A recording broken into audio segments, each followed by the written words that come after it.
Howdy my totally as always tubular gamers, and we're back with, you guessed it, another ranking video, and today we're talking Zelda. Yes, we are finally talking Zelda. I've been on this channel for over 10 years, 11 years at this point, and I have never actually talked about Zelda on it until now. Today is the day we are finally talking Zelda. Now there are a lot of Zelda games. Zelda is one of the most popular franchises when it comes to video games. You don't need me to tell you what Zelda is, you already know. Now, The Legend of Zelda has a lot of video games, and today, we are not talking about all of them. I have not played every single Legend of Zelda game, but you know what I have played?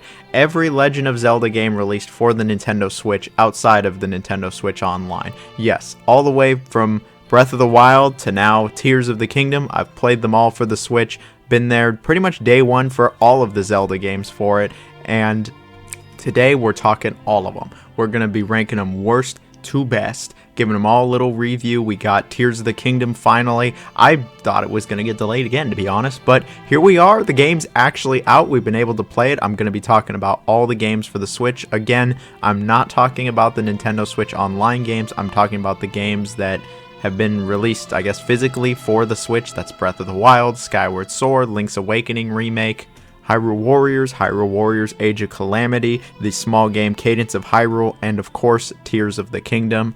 Let me know down below what your favorite is, or if I should have just looked at every Zelda game, even though I haven't played them all yet. I did a similar list for Mario and Pokemon. You can check those out if you're interested, but today, it's going to be those Zelda games, and you know, we're just going to kind of be comparing, contrasting, reviewing each one, looking at the pros, the cons, all. You know what? I don't need to get into all of this. You already want to see the rankings, so like, share, sub, comment. Let me know down below what your favorite Zelda game is on the Switch, or in general. I'd love to hear it. Let's just get right into it. Obviously, there's not a single bad game amongst the games I just mentioned, but what do I think is the weakest of them?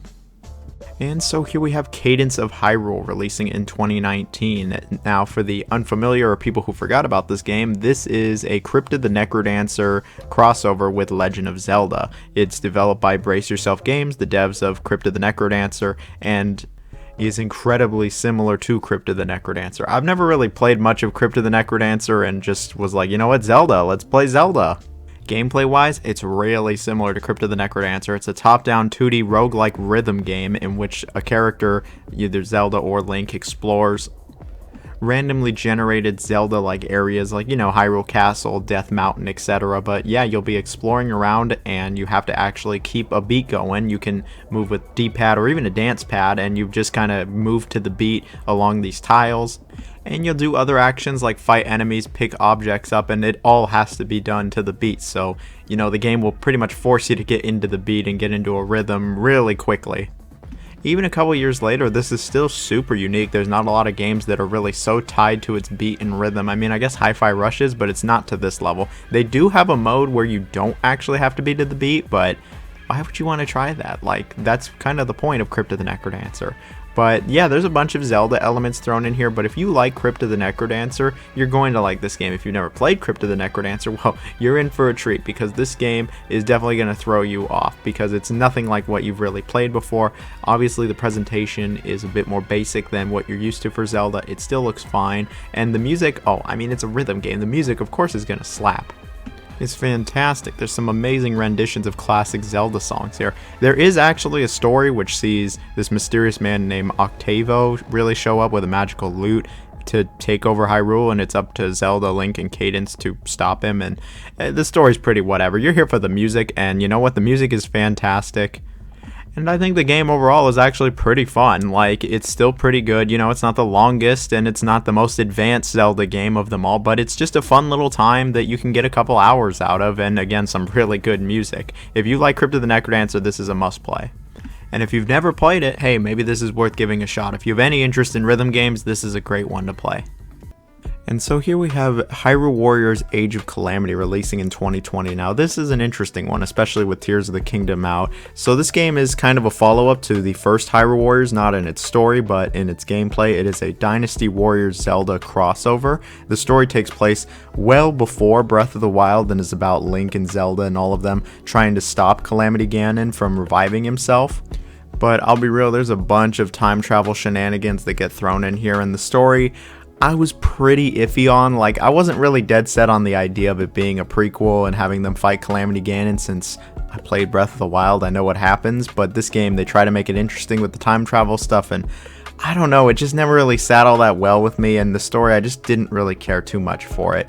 But that's not the main focus here. The main focus is the gameplay. So the gameplay is, yeah, Dynasty Warriors Zelda, and you know, if you played the first Hyrule Warriors, you're gonna feel pretty at home here, but there are some key differences. First off, the game is only Breath of the Wild. See, Hyrule Warriors, you know, it was a ton of Zelda. Here it really is only Breath of the Wild. So if you love everything from Breath of the Wild, you're really gonna like everything here when it comes to its characters, environments, enemies, bosses. Really everything is only Breath of the Wild. There is a few new things here and there, but it's very Breath of the Wild. The game even has some tools from Breath of the Wild, like the Sheikah Slate and the Paraglider, which is great for getting around these large battles. Speaking of large battles, that's really what the core gameplay is, if you couldn't tell, is you get dropped into these really large scale battles, and you just gotta defeat everything, capture points, and do some relatively basic objectives. As with every Dynasty Warriors-like game, you really just mow down a ton of enemies in this game. You'll find yourself regularly defeating over 1,000 enemies in a battle, and you know what? This game, it's actually really fun. I think the combat's actually pretty great. Dynasty Warrior games have gotten so much more evolved in the last, like, I'd say 5 years versus when I was playing them on, like, PS2 and everyone felt the same. No, all the characters here, which are all based off Breath of the Wild, are all very different from each other, very unique with different strings, combos, movesets. They're actually all pretty different from each other, and sure, there's not as many unique characters as, say, the first Hyrule Warriors, but they all feel very different from each other here. Then of course you can upgrade your characters, you can upgrade the weapons, craft stuff, there's cooking, yeah, there's a bunch of little things thrown in here to really spice up the variety, to keep things from getting repetitive, because a lot of the time it really is just go capture the point. I mean, that's how Dynasty Warriors just kind of always has been. There's a huge map screen with a ton of different levels and quests and side objectives. There's actually a lot of content here. There's even some levels where you control the divine beast and just completely clean house here. We're talking over 10,000 enemies defeated in some of these levels, and these are fun. Sure, the frame rate's just kind of dying throughout a lot of this, and the presentation in general can be a bit iffy at times, but I had a lot of fun with this game. I didn't think it got too repetitive. There's a ton of content here, and if you really like Breath of the Wild, this is just kind of a no-brainer. If you like Dynasty Warriors, you should probably check it out also. I think it's a good time. And so here we have the remake of Link's Awakening releasing in 2019. Now, the original Link's Awakening releasing all the way back in '93 for the Game Boy, I've never even touched it. I've never tried it, never really had much desire, so I was pretty happy when I saw they were remaking it. It was finally my chance to play through the game, and after playing all the way through it, I gotta say, I actually quite enjoyed this game. It had been well over a decade since I had played any top-down Zelda games. I think the last one I played was like Link to the Past on the Virtual Console in the 2000s. Now, Link's Awakening is actually really unique when it comes to its setting and story. It's one of the few Zelda games to not take place in the land of Hyrule. It does not have Zelda in it or the Triforce at all. Instead, it's about Link getting stranded on this island, and he can't leave the island because it's guarded by this whale-like deity called the Windfish. And so Link must find these 8 musical instruments that will awaken the Windfish and allow him to leave the island. The story is actually really unique. It's very different from almost every other Zelda game, and I actually quite like the story and the setting. I like the characters, and I really did like the Windfish. Now, when it comes to the first thing you'll probably notice about this game, it is the aesthetic. This game looks just a little different than it did on the Game Boy. Just a little different, I know. Not a huge difference. Okay, it looks obviously very different from the Game Boy game. It looks super cute. A lot of it looks almost like toys. There's a lot of attention to detail. Like, this game looks great. The environments really are bursting with charm and character and detail, and the character models, same thing. Like I said, they look like toys, but they all do look really cute, actually. So when it comes to the gameplay, it is a much more traditional Zelda experience where, you know, like I said, it's from a top-down perspective. Link has a ton of abilities, whether he's attacking with his sword or something he gets later on. A lot of the game is exploring these environments, getting into the dungeons, solving puzzles, getting into encounters, and doing some little quests here and there for some of the characters. A lot of the game is spent exploring this island, whether you're looking for the next musical instrument or trying to find a path to said musical instrument. You'll be backtracking and exploring these areas a lot. This game has honestly some Metroidvania elements, as you'll go through some dungeons, you'll get a new ability, and then you'll go back to earlier parts of the game and there's new areas you can explore with those abilities, and that's a lot of this game. When it comes to Link's abilities, something worth noting is that you can actually jump in this game. You get the ability to jump. This was the first time in an overhead Zelda game you could actually jump, but you get a bunch of other abilities too, and I gotta say, exploring this island actually got to be pretty fun, and you actually become very familiar with it. I know some people probably wouldn't like that you go back to the beginning area, and really a lot of the areas multiple times, especially when you're traveling across the island, but I don't know, I actually really thought that I came to appreciate the island, know it again like the back of my hand, and I think the level design is actually pretty solid here. I liked most of the dungeons, they were relatively engaging, there's some decent puzzles here, and I thought the boss fights were fine enough also. Is it the longest experience? Is it the most fulfilling experience? No, it's not. But I still thought it was very enjoyable. I think if you haven't tried Link's Awakening and you're interested in that more traditional Zelda experience, I really think it's actually worth trying. You might be very surprised with this game, and you'll be won over by its aesthetics for sure.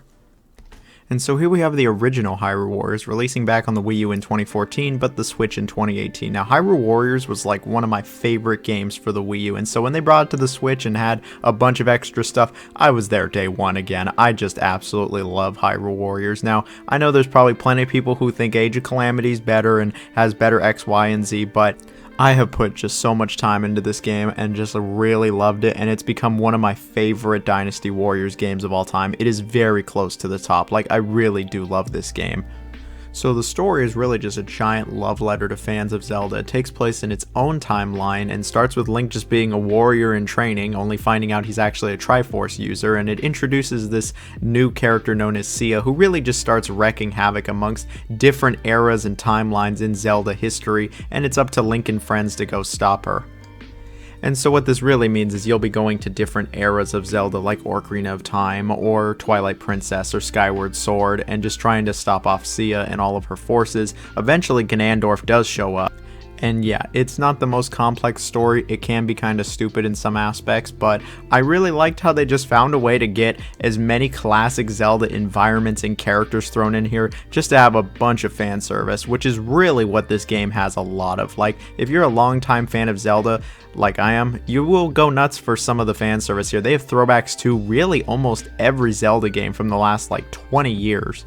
And when it comes to the actual gameplay, yeah, it's a Dynasty Warriors-like game, you know? You're dropped into these rather large environments, you gotta win these battles by capturing points or doing some basic objectives, and along the way, you pretty much just destroy as many troops, enemies, whatever they are as you can. You'll be defeating hundreds upon hundreds upon hundreds of enemies, just tons upon tons of enemies with so many different characters. This game has a great roster of characters, especially on the Switch. A lot of these characters feel really different from each other. You can upgrade them and their weapons. I really actually like the character roster. It's probably my favorite aspect of this game is the character roster. Like, it is just excellent. There are so many characters here from Zelda like history.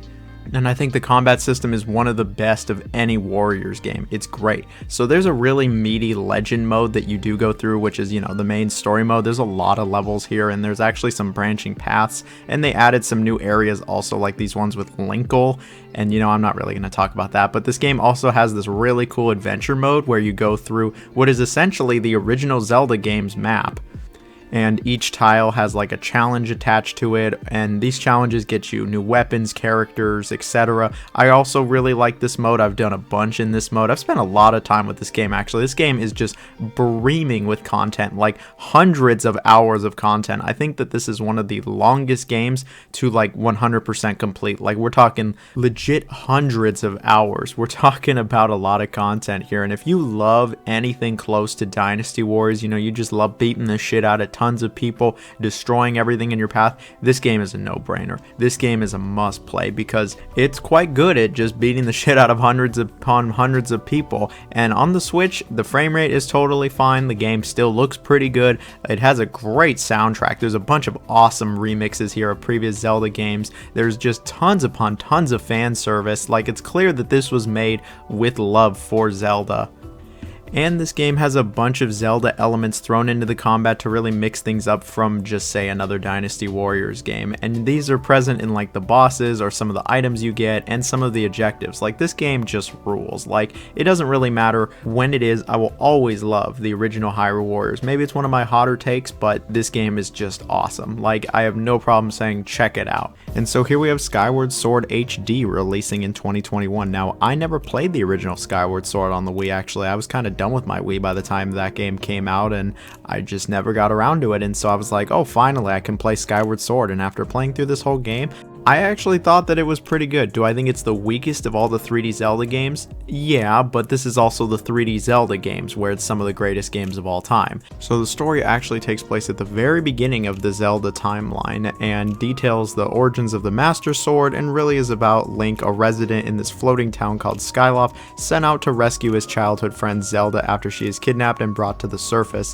which is really these abandoned lands below the clouds. So a lot of this game takes place, up in Skyloft, but a majority of the game is on the ground. I think the story, while it starts out pretty slow and the pacing is a bit slow in this game in general, I think the story really kicks it up and does get quite interesting. There are some really great side characters here that are kind of underrated nowadays, especially like Groose. And I'm actually going to give some props to the world building here. I thought the world building of Skyward Sword was really good. Again, the pacing, it can be a bit sluggish at times, especially near the beginning where I was just like, come on, when is it going to start really picking up? And yeah, it does take a little bit to pick up, but once it gets going, it really does get going, and I enjoyed it by the end of it. When it comes to the gameplay, it plays pretty similar to most 3D Zelda games, traditional 3D Zelda games I will add, only there are some differences here. I think the biggest point of contention / selling point was the control scheme of this game. When it originally launched on the Wii, it was really relying on the motion controls, and that was one of the reasons I didn't really want to play it. And playing it on the Switch where everything is just linked to buttons, what a concept. It's actually a lot better this way, in my opinion. I didn't have any issues with the controls and it was smooth throughout. So the core gameplay loop really, like I said, it's not too different from traditional 3D Zelda games. There's two parts to exploring, and really you'll explore around, complete quests, progress the story, and get into dungeons, boss fights, encounters, all of that fun stuff.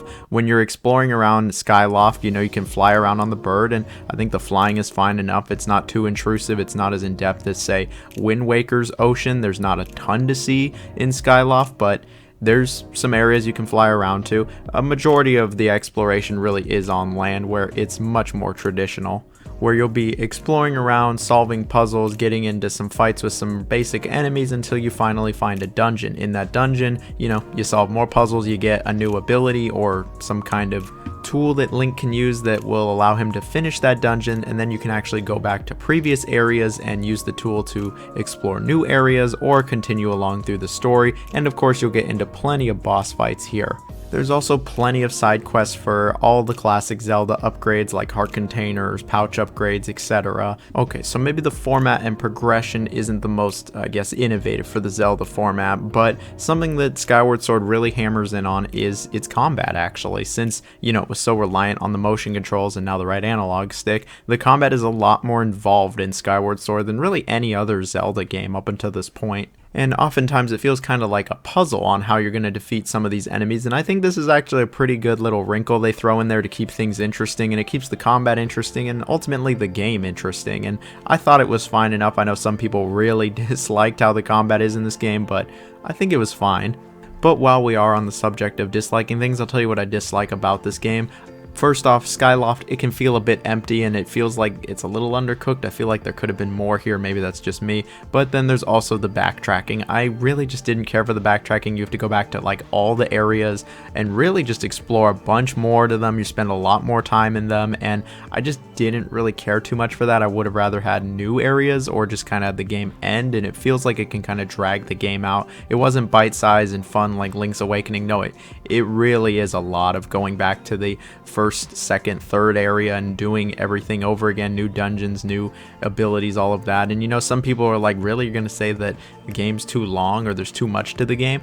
No, I wouldn't say that. I just didn't really care too much for the pacing, ultimately, is what it was, and that's just kind of throughout the whole game. I just thought the game was just a tad slow, even for a Zelda game. And I'll be real, as I was finishing up, I was like, man, I'm glad that Zelda really changed things with like Breath of the Wild, because this old traditional Zelda format, it just felt like it was getting a little stale and a bit tired, honestly. Now don't get it twisted though, Skyward Sword is still a great game. You just gotta really know what you're getting into. The game still looks great, it has good music, and it's still fun to play, and I still did really enjoy my time with it.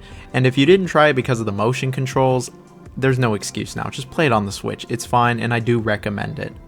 Alright, and here we finally are to Breath of the Wild, releasing right when the Switch came out in 2017. I was there pretty much immediately. I was like, oh, I gotta get this Switch. I gotta play Breath of the Wild, and Breath of the Wild really changed the game for Zelda. It really changed a lot, for mostly the better. Like, what Breath of the Wild did is pretty crazy for Zelda. It changed a lot for the entire franchise and how it has been going forward. The story is really basic, like NES basic. Link wakes up one day, an amnesiac I might add, and is told, hey, Calamity Ganon's here with all of his monsters trying to destroy Hyrule. It's up to Link to save Hyrule and save Zelda and stop Ganon. That's literally it. That is it when it comes to the story. There's some other characters here as well. There's the Divine Beasts and all of that, but the story is just very simplistic, basic, easy to understand, and you know, maybe this is just one of my ultra hot takes, but I've actually never really cared for the story of Breath of the Wild. I just didn't like how basic it was and how lacking a lot of the story elements were. Again, maybe that's just me, and that's probably my biggest complaint with this entire game, is that I just wasn't big on the story. But let's talk about the gameplay. It's very different from any other Zelda game, honestly. So basically, after this little tutorial area, you're just dropped into this giant, and I mean giant, environment, and you can go do whatever the hell you want. This game is about as non-linear as it gets. You can go do really anything. You can go anywhere you want. You can do any of the objectives, whether they're main or side. You can even just go fight Ganon immediately if you want. Like, the level of freedom you get in this game is just unseen in video games. Even still 6 years later, like, it is really unseen. It is crazy how much freedom they give you. So let's talk about what Link can do. Link can do a lot in this game. He can run, he can climb, he can jump, he can swim, he can glide with this paraglider he gets, and it's all linked to this stamina system. Now, there was stamina in Skyward Sword, but this is much more expanded on, much more serious, and it's actually a real gameplay mechanic, is the stamina system. Another huge part of this game is scavenging. You'll be scavenging items from the environment like weapons, food, and a bunch of other resources. Unlike previous Zelda games, your weapons and shields, they actually degrade through use, and they can actually just totally break. Weapon durability is huge in this game. I know a ton of people don't like it. I actually don't mind it. I think it's fine. I think it keeps things actually interesting and raises the stakes. I don't actually mind it much. A bunch of these items, and really the whole world, is so interactable. For instance, wooden weapons can be lit on fire. You can actually ride shields down like hills. There's lightning and thunderstorms that'll show up, and those will actually strike electricity. There's weather effects to worry about besides that, like if it's super cold out or if it's super hot out, Link will start to get hurt. You can actually cook food. In this game, it feels like a survival game at times, outside of, say, like a hunger meter. And then Link has the Sheikah Slate abilities. He has a couple abilities in this game that you get right at the beginning of the game, and that's what you have this entire game. They really give you the tools right from the get-go to do every puzzle in the game. Whether it's creating ice blocks on watery surfaces or stopping objects in time, these abilities are really what almost all of the puzzles are centered around, or the game's physics, which are actually pretty solid in this game. There's combat as well, and the combat is fine enough. It's not as advanced as Skyward Sword with that puzzle element, but there's a bunch of different weapons. You got to worry about durability and what you're fighting, and I think the combat is more than fine enough, actually. I think it can be pretty engaging, and at times it can get pretty challenging, and dodging stuff at the right time will give you this whole Bayonetta witch time. You can even parry in this game. I think the combat, yeah, it's fine enough, and you can actually totally use the physics to take out enemies as well. You can throw rocks onto enemies, and there's just a bunch of little fun things you can do with the enemies to defeat them. Another huge part of this game is the shrines. All across this huge open world, again, huge open world, are these shrines. These are basically mini dungeons with puzzles in them, usually involving one of those abilities I just talked about, and by the time you get to the end of it, you will be given a spirit orb. You get so many spirit orbs and you can upgrade your max life or stamina. Once you get 13 hearts, you can actually go get the Master Sword, which does not break. It has a recharge, and so if you really don't want something to break, you can use that. But what it really comes down to is exploration. Like, this game is so keen on its exploration. You can go, again, anywhere at any time, any way you really want. You can get to places in so many different ways. There's like these towers that, you know, show everything on the map a la Far Cry, but then you can jump from them and glide down, which is always going to be fun. And there's just a ton of things to climb. You can climb just about everything in this game. Like, seriously, you can climb so much. Whether you can get to the top depends on your stamina or not, and if it's raining, your ass ain't going nowhere. But this game is just incredibly dense. You'll find yourself exploring for legit probably like 100 hours, and you still feel like you haven't seen everything that this world has to offer. Sure, some areas aren't the most exciting, and there might just be like a Korok seed or two, but there are plenty of areas where there's a bunch of stuff, whether it's materials, enemies, or something else to explore. And then, you know, there's probably a shrine or two hidden in there. Like, there's just a lot here. It can honestly be to the point of intimidating how many different options you have. And, you know, there's those main missions where it is a little more, I don't know if I'd say scripted, but it's a little more direct in how it wants you to approach it. But you could still really do a lot of these missions just about any way you want, and that really is what it comes down to. You play how you want to play. If you want to do all of the main missions, you go ahead and do them. If you want to just fight Ganon immediately, I mean, you're going to have a tough time, but you can go do that. You can explore as much as you want. Like, this game is as long as you want it to be. And I have to say, I think it's just an incredible experience. I think the game is just fantastic. While I don't love every single aspect of this game like some people do, I still think that it is just a superb experience that is absolutely worth playing if you have a Switch. I don't know why you would have a Switch and not at least try this game. And it makes you wonder, where do they go from here? How do they even make it better than this? This game even had an awesome DLC. I'll just throw that out there. It had a great DLC, but how do you even improve on this? Where do you go next? I'll tell you where you go next. You go to Tears of the Kingdom, the latest in the Zelda series. Tears of the Kingdom really looks at Breath of the Wild, and, you know, I really don't know how, but somehow they've even improved it. They've made it even better. Tears of the Kingdom is one of those stories where it's kind of like the perfect sequel, where it has a lot of the same from Breath of the Wild, but it improves it in a number of different ways to create just a better experience. When it comes to the story, I'm going to just say right off the bat, I think the narrative and the story and the world are a lot better than Breath of the Wild. The game takes place right after Breath of the Wild, and spoilers here, Zelda and Link get together, as in they hang out, and they go under the castle to explore this alleged gloom that is really affecting Hyrule, and I'll leave it at that. And Zelda and Link get separated, and it's up to Link to again save Hyrule from something totally different here. Again, the story is just immediately interesting. It's a lot more in depth than the first games. There's a lot more characters. I found it just intriguing right off the bat. Everything from the way it's presented, the writing, the dialogue, the voice acting, to the actual characters and just how the game progresses, at least as far as I've gotten. I just like it a lot more than Breath of the Wild. Breath of the Wild's like, you know, I wasn't a big fan of it, but I thought it was still alright. This is great. I actually really do like the story and the characters and the world in this game, and I think the world building, which was good in Breath of the Wild, is even better here. And they've even got some references to Age of Calamity, so if you're a really big fan of that Hyrule Warriors game, well, you'll like that too. But immediately, right off the bat, I'm going to just say that's a lot better. When it comes to the presentation, the first thing you'll see about this game, it also is quite a bit better than Breath of the Wild. Now, I didn't really mention the presentation for Breath of the Wild. I mean, it's pretty good. It's cel-shaded. I think that it looks generally still decent nowadays, and it ran pretty well on the Switch.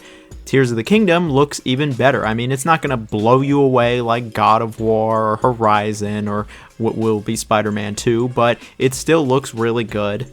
And I think it's still really impressive. Sure, there's some low-res textures thrown in there. Sometimes the models don't look amazing. Sometimes the frame rate can be a little jumpy and drop to like 20 FPS. It doesn't really hinder my experience with this one. I think the game still looks pretty good, and the frame rate was never to the point where it was like a nuisance or anything. And Zelda isn't a game that requires 60 FPS or even a incredibly consistent 30. It's just not that kind of game. Unlike, say, Redfall, but that's a story for a different day. So when it comes to the gameplay, you know, if you played Breath of the Wild, you're going to feel really at home here. Link can do everything that he could in terms of his core abilities. You know, there's a lot of climbing here, swimming, gliding with the paraglider, running, jumping, all of that's the same. But instead of all the abilities he had from the first game, you know, like magnet, freezing, all of that, he has new abilities.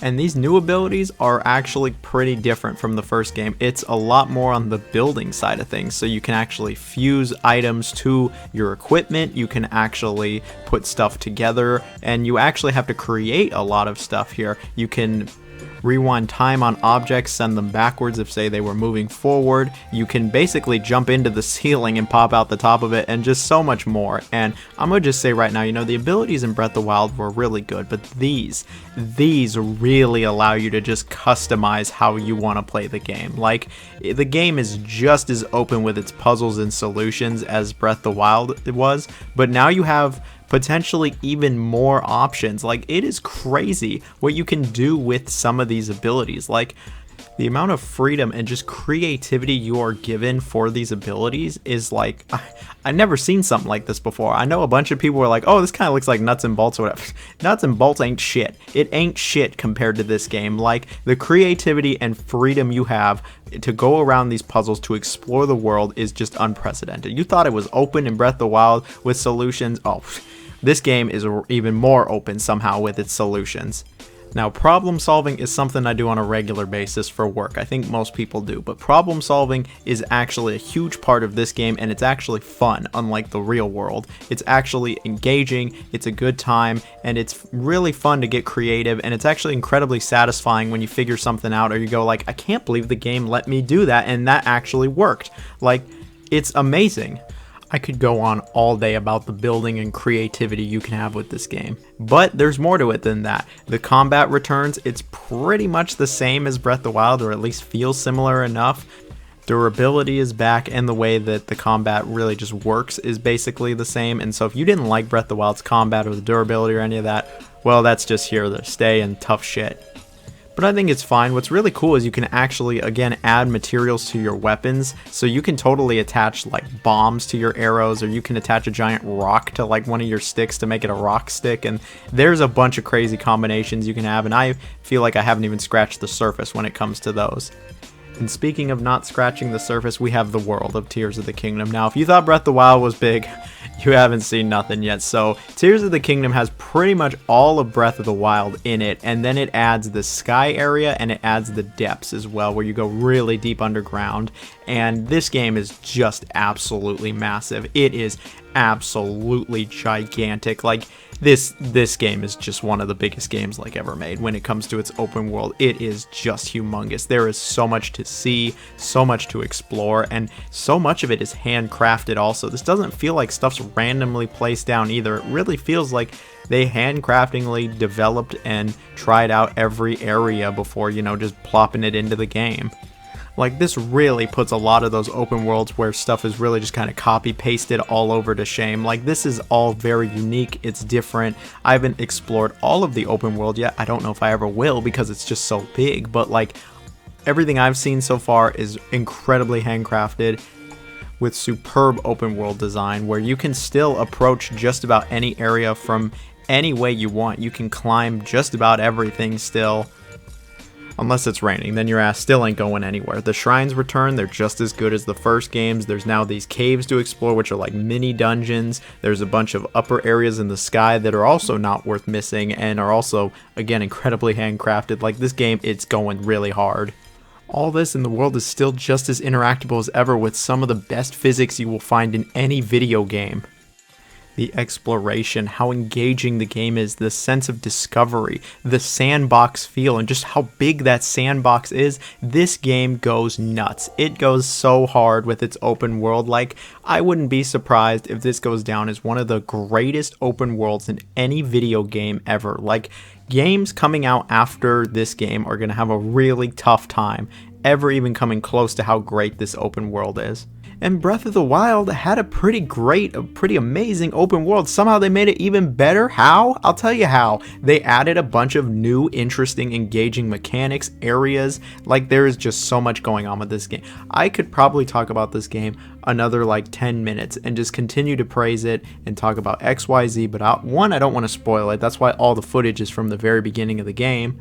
And two, if you've been anywhere near the news, you know the game's getting a ton of praise online. You don't need me to talk another 10 minutes about it. This video's long enough as is. I'm gonna just say, Tears of the Kingdom, phenomenal, just absolutely phenomenal. I would say all of the games on this list are great, but if you're only going to play one, I'd say don't. Just play one. Play as many of these games as you can, especially Tears of the Kingdom. It really just blew my cock off. Like, I'm done talking about this game. I just want to go back to playing the game. I really just want to go play more of the game. So that's it for this video. Hope you all have a wonderful day. If you made it to this part of the video, comment bricks as in what you used to build a house, and see y'all later. Bye-bye.